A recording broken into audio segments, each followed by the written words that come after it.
सवाल कह रहा है कि पी क्यू के बीच समतुल्य प्रतिरोध है। जो डायग्राम दिया है उसमें देखिए पी और क्यू दो बिंदु है और रेजिस्टेंस में 4 ओम जो और नीचे क्या है 3 ओम और 2 ओम। तो इस तरह से रेजिस्टेंस लगा हुआ है। जो डायग्राम बता रहा है ये श्रेणी क्रम और समांतर क्रम दोनों क्रम में जुड़ा हुआ है और इसका समतुल्य प्रतिरोध हमको निकालना है बिंदु P और Q के बीच में। दोस्तों अगर ऐसा सवाल रहेगा और ये 2016 में पैरामेडिकल में पूछा जा चुका है तो लगता है काफ़ी समय लग जाता है लोगों को बनाने के लिए। बहुत से स्टूडेंट तो सिर्फ तुक्का मार देते हैं ऐसे सवालों में कि वो समझ ही नहीं पाते हैं इसको कैसे बनाएंगे। तो इसको हम बारीकी से बताएंगे क्योंकि मेरा उद्देश्य है कि आपको समझाना। सवाल में आंसर पुराना नहीं, आंसर तो हम बहुत शॉर्ट तरीके से बता देंगे लेकिन आपको समझना मुश्किल हो जाएगा। फिर तो वही हुआ रट्टा मारने वाला बात। तो यहाँ पर हम इसको डिटेल से लेते हैं। देखिए डायग्राम जो है ये यहाँ, फिर यहाँ से चलेंगे यहाँ और फिर यहाँ से चलेंगे यहाँ। इन दोनों को हम देखते हैं 4 और 2 ओम का जो रेजिस्टेंस है बिंदु पी क्यू के बीच में, ये क्या है श्रेणी क्रम में है। ठीक है, तो हम पहले इनका निकालते हैं। तो बिंदु पी क्यू के बीच में क्या है 4 ओम और 2 ओम। ये किस में है देखिए श्रेणी क्रम में है। ठीक है, श्रेणी क्रम में है। तो श्रेणी क्रम का जो रूप होता है वो होता है R1 इक्वल टू क्या होगा ये R इक्वल टू कहेंगे। ठीक है, R1 प्लस R2। तो यहाँ पर R1 मेरा 4 हो जाएगा, R2 2 हो जाएगा। तो 4 प्लस 2 बराबर 6 ओम हो गया। अब ये 6 ओम जो हो गया तो 6 ओम हुआ तो ये तो दोनों घट गया। अब इसका डायग्राम रूप जो है ना बदल गया। देखिए ये ख़त्म हो गया है, बचा यहाँ। अब कैसे दूसरा डायग्राम देख के हम बताते हैं। देखिए अब जो है मेरा डायग्राम इस रूप में हो जाएगा क्योंकि 6 ओम जो है इस रूट में आ गया है। तो अब हम किनके बीच निकालेंगे। अब 6 ओम जो है और 3 ओम इन दोनों के बीच में निकालेंगे। ये दोनों क्या है समांतर क्रम में है क्योंकि देखिए यहाँ से क्लोज हो गया है इधर। तो इन दोनों के बीच में समांतर क्रम में निकालेंगे। तो 3 ओम और 6 ओम जो है समांतर क्रम में है,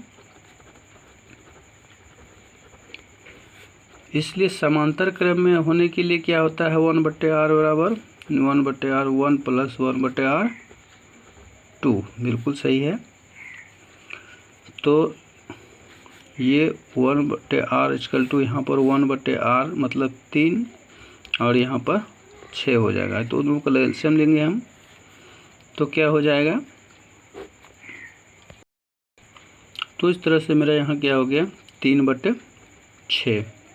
तो ये काट देंगे तो क्या हो जाएगा 1/2 मतलब हो गया 1/r बराबर 1/2 या फिर r बराबर क्या कहेंगे 2 ओम। तो r बराबर यहाँ 2 ओम हो गया। तो इस डायग्राम में भी थोड़ा परिवर्तन हो जाएगा।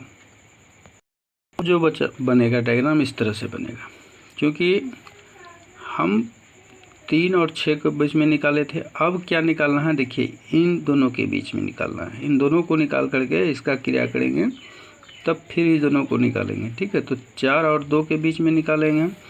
तो 4 और 2 के बीच में हम निकालते हैं। तो पहले भी हम निकाल चुके थे 4 और 2 के बीच में। श्रेणी क्रम में ये आ गया, तो श्रेणी 4 और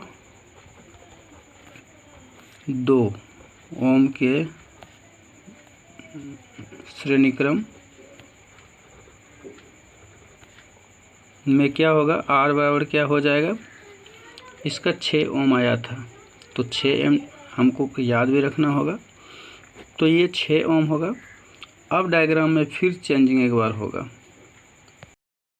तो इस तरह से देख रहे हैं कि अब इन दोनों के बीच में हमारा जो आएगा वो किस तरह है, वो समांतर क्रम में आएगा ये, और समांतर क्रम में जब इसका निकाल लेंगे तब जो है हम इनका जो सवाल है उस पर डायरेक्ट उसका आंसर मिलेगा। तो अब इनका समांतर क्रम में हो गया ये, तो 3 और 6 के बीच हम निकाल चुके थे, तो याद होगा, तो इसमें R बराबर क्या आ गया मेरा, 2 ओम होगा, तो यहाँ भी 2 ओम हो गया। अब जब 2 ओम आ गया तो लास्ट स्टेज हमारा क्या होगा, यहाँ देखते हैं अंतिम डायग्राम में। तो अंतिम डायग्राम में हम देखते हैं कि सिर्फ 4 और 2 के बीच में हमको ये क्या है निकालना है, कौन सी ये क्रम हो गया, तो श्रेणी क्रम हो गया। तो ये श्रेणी क्रम में 4 और 2 है, तो क्या लिखेंगे, R1 + R2, तो 4 + 2 बराबर 6 ओम। तो अंत में कहेंगे कि परिणामी प्रतिरोध हमारा जो आएगा वो क्या आएगा, 6 ओम हो जाएगा। तो ऑप्शन में चलेंगे, देखते हैं मेरा कौन सा ऑप्शन सही है। तो ऑप्शन को देखते हैं तो हमें दिखाई पड़ रहा है कि तो बी नंबर का जो ऑप्शन है वो बिल्कुल सही है, 6 ओम।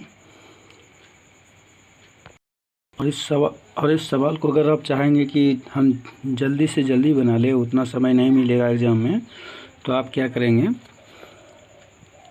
देख लेंगे कि ये जो डायग्राम है इनमें श्रेणी क्रम में जो जुड़ा हुआ है वो कितने भागों में है। जैसे कि यहाँ पर 1 है, 2 है, 3 है, 4 है। इसका मतलब है कि ये 4 बार R1, R2, R3 और R4 के रूप में है, ठीक है, ये निकलेगा। तो सीधा R बराबर क्या लिखेंगे, जो फार्मूला हम बनाते हैं वो फार्मूला होगा R1 - R2 + R3 - R4 और